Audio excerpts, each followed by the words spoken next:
Bienvenue au Gouverneur Show. Le Gouverneur Show est dédié aux enthousiasmes des conseils d'administration. Durant ce show, nous allons essayer de démystifier la gouvernance des conseils d'administration en accueillant des talents qui vont présenter sous des angles différents leurs connaissances et également leur expérience au sein des conseils d'administration, que ce soit au sein de conseils d'administration mais également en dehors des conseils d'administration. Et aujourd'hui, j'ai le plaisir et l'honneur d'accueillir Ibrahim Ouassari. Bienvenue, Ibrahim. Merci. C'est un honneur de t'avoir au sein du show. L'honneur est pour moi. Très bien. Tu es le fondateur, le CEO de Molenbeek, un écosystème technologique international inclusif créé à Molenbeek, à Bruxelles. Tu es autodidacte et tu t'es lancé dans le domaine de la technologie, dans lequel tu t'es imposé comme un consultant accompli dans le secteur. Tu as ensuite lancé ta carrière d'entrepreneur avec pour clients les plus grandes industries de Belgique. Impressionnant, Ibrahim. Merci. Alors, au Gouverneur Show, on a une petite tradition, c'est qu'on donne un objet qui représente la personne pendant le show. Et on a décidé de prendre une cravate. Alors, une cravate, normalement, ça se met d'une manière assez serrée. Ok, donc on a cette cravate-ci. Et on va pour toi un petit peu la desserrer, juste pour la rendre plus cool, plus relax, moins stressante, s'il te plaît. Merci. Tu peux la déposer éventuellement sur la table qui est là. Alors, pourquoi on te donne cette cravate dénouée? C'est le symbole de rupture à la tradition. La cravate s'est imposée durant le XXe siècle comme symbole du conformisme, de la bureaucratie et des hommes aisés. Elle est perçue comme un signe de distinction sociale, mais aussi comme une contrainte sociale, car on l'enlève dès qu'on peut. C'est ce qu'on va essayer de faire aujourd'hui. Dans le monde des boards, elle est encore fort présente. Nous pensions que cette cravate était en ligne avec ton parcours et ton background. La cravate dénouée casse les codes, sérieux et conformiste, tout comme toi, Ibrahim. Merci, c'est très bien écrit. C'est très bien représenté. Je t'en prie. Le thème d'aujourd'hui, c'est être board member lorsqu'on a un parcours atypique et qu'on se retrouve dans une entreprise comme administrateur de Proximus. Et ma première question pour toi, c'est comment vois-tu ta contribution au board de Proximus et aux éventuels futurs boards desquels tu pourrais faire partie? Ma contribution, je la vois à différentes échelles. Tu sais que Proximus, on peut se tutoyer, hein? Bien sûr, Okay. c'est le but, hein, c'est le but.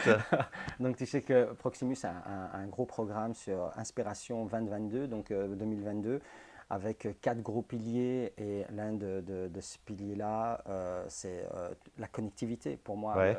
le digital a changé ma vie. Donc pour moi, l'Internet et la connectivité, c'est un produit de première nécessité. L'Internet, c'est de l'eau pour moi, parce que sans Internet, on ne sait pas postuler, on ne sait pas trouver de travail, on ne sait pas trouver d'appartement, on ne sait pas rester en contact. Maintenant, avec cette période de confinement, tu as vu quelle est l'importance d'Internet.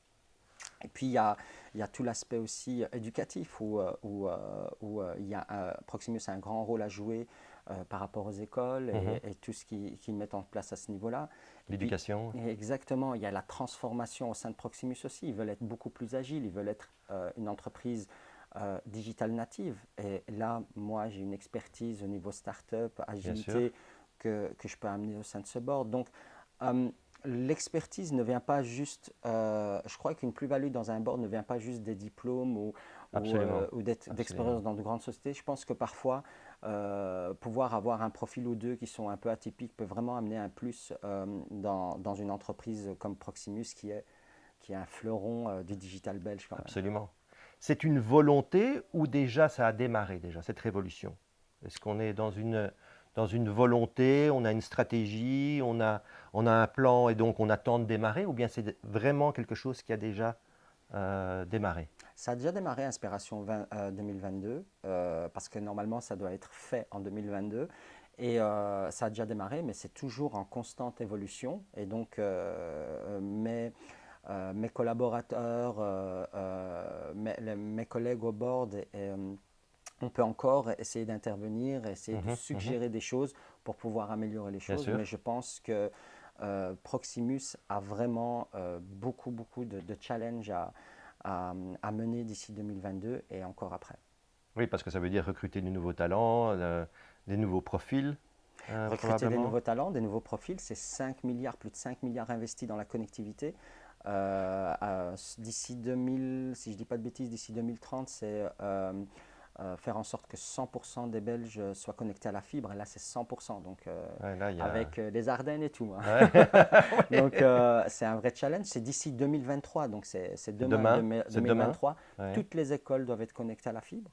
J'aime bien le côté école, moi. Ouais. Ah, et ça, tu vois, ça me parle énormément, moi, parce que c'est comme ça qu'on prépare les entreprises de demain. C'est comme ça qu'on prépare pour Proximus les clients de demain, parce qu'on prépare les entreprises de demain. Et donc, on forme, et c'est comme ça qu'on fait en sorte de continuer à développer son entreprise et de continuer à avoir des perspectives d'avenir dans un marché qui est fort saturé quand même.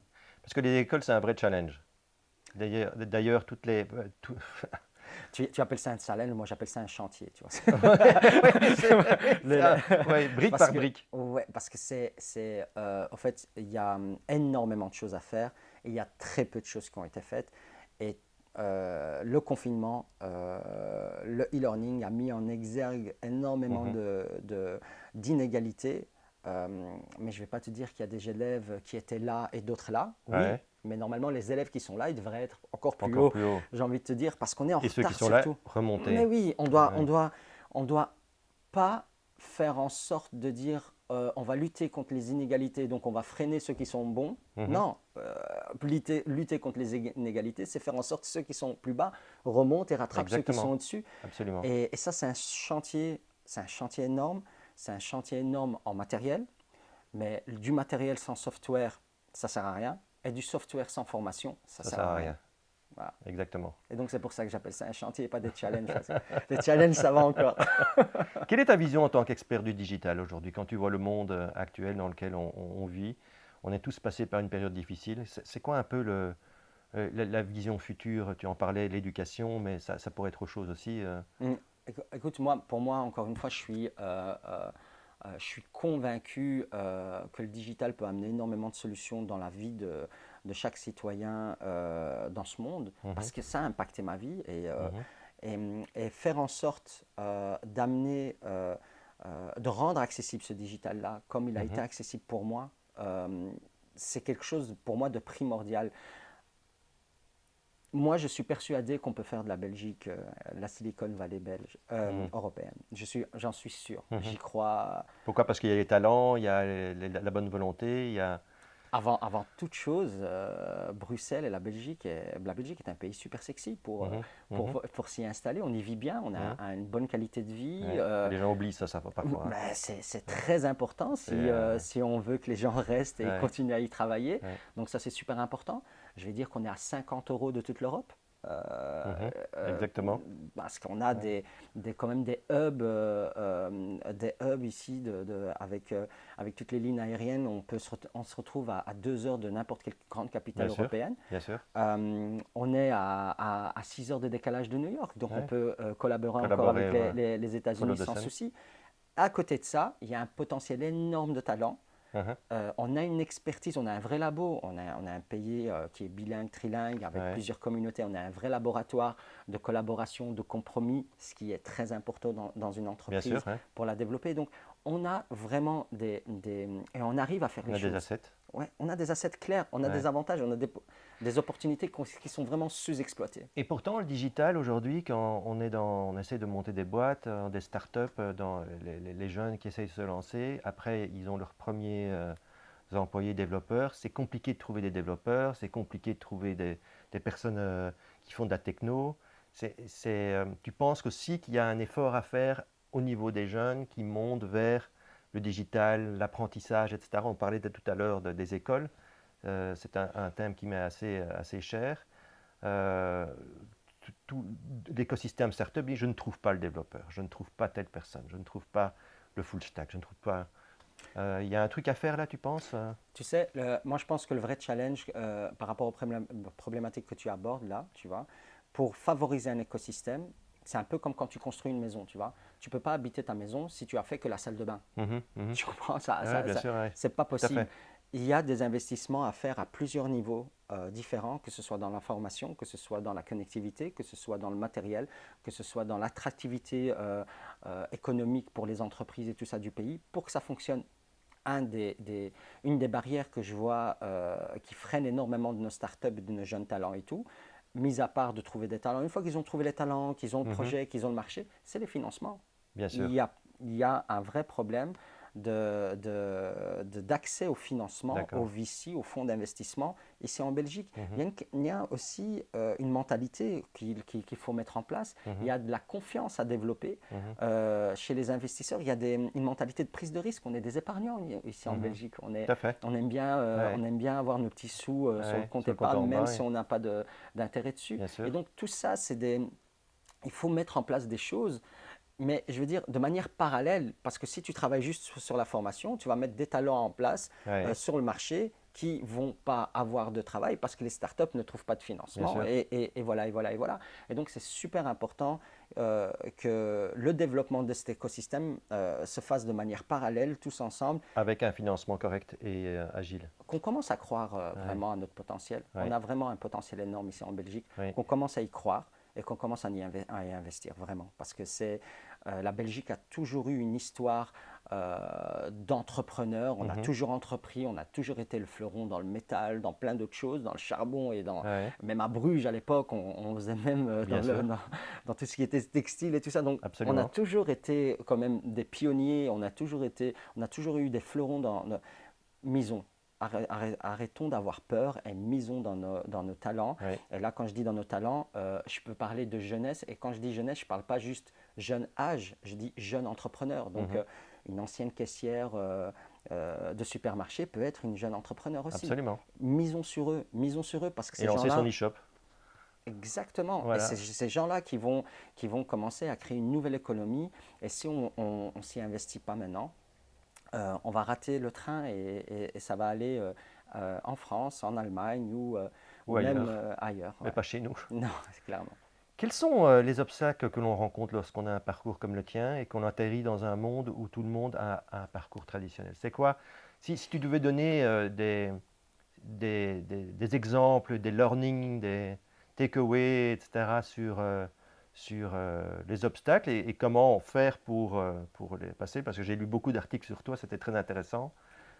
Donc je serais ravi de t'entendre là-dessus. L'un des plus évidents, c'est vraiment que pour certaines personnes, pour certains, donc j'ai pas la crédibilité par rapport à mon parcours scolaire, par exemple. Bien sûr, pour certaines personnes, le parcours académique est très important. Et je dis pas, c'est quelque chose d'important. Mais voilà, donc parfois ça m'a fermé des portes parce que la croyance était tellement forte sur le background académique que voilà, je remplissais pas les cases. Et donc ça a freiné. Par contre, il y a eu aussi voilà, parfois il y a des biais qui font qu'on me voit d'une certaine manière et que je veux dire, maintenant avec le parcours que j'ai d'entrepreneur, où même avant Mullen Geek, j'étais quand même à la tête de plusieurs sociétés avec plus d'une vingtaine d'employés alors que j'ai aucun background académique. Maintenant, avec Mullen Geek, ça a un succès au niveau international et tout. Et donc, la crédibilité, bien sûr, elle est venue parce qu'il y a le CEO de Google qui est venu nous voir, Sundar Pichai ou d'autres personnalités comme le roi ou Macron. Donc, oui, il y a de la crédibilité qui vient par la suite. Bien sûr. Ça, c'est le travail. Ça, c'est le travail, exactement. Au-delà de l'académique, c'est le travail. Mais par contre, les vraies difficultés, les vraies barrières, c'est au départ, quand on est un jeune gars de 20, 22 ans, qu'on n'a pas de background académique et qu'on est passionné par les technologies, on n'est pas pris au sérieux. On n'est pas pris au sérieux et parfois on rate une dizaine, une quinzaine d'opportunités avant de rencontrer la bonne personne qui vous fait confiance. C'est marrant parce qu'en fait, on discutait avec d'autres invités comme toi et on parlait justement avec Saskia qu'il fallait justement maintenant penser à autre chose que l'aspect uniquement financier dans les conseils d'administration, qu'il fallait prendre des personnes d'un autre background, pas nécessairement académique, by the way, mais plus sur l'expertise et et sur la connaissance. Et c'est un petit peu ça que tu représentes, en fait. Et c'est ça que nous, au Governor Show, on pousse. Donc, je te remercie beaucoup pour ce témoignage parce que c'est quelque chose qui, personnellement, résonne. Merci beaucoup. Est-ce que je pourrais te demander de mettre la cravate dans l'étagère? Cette étagère représente en fait tous nos invités, tu la mets où tu veux, Ouais. Pour se souvenir de ta présence au show. Tu sais quoi, une cravate, ça se pend, non? Voilà, exactement. Est-ce que ça va tenir? Est-ce que ça va tenir? Voilà. Non, ça va. Peut-être Non, pas. peut-être pas. Bah, Bon, tu peux le mettre auras autour. trop de problèmes. Voilà, exactement. Ouais, peut-être autour de la fusée. Voilà, bah, tu le mets autour de la fusée, c'est parfait. Voilà. Ça correspond bien au truc. Merci Ibrahim. Alors, merci beaucoup de ta présence aujourd'hui, ça m'a fait vraiment plaisir. Avec plaisir. Merci beaucoup de nous avoir suivis et vous nous suivez sur les réseaux sociaux, sur YouTube, en podcast ou sur notre groupe LinkedIn Govern. Je vous souhaite une bonne journée et à la prochaine.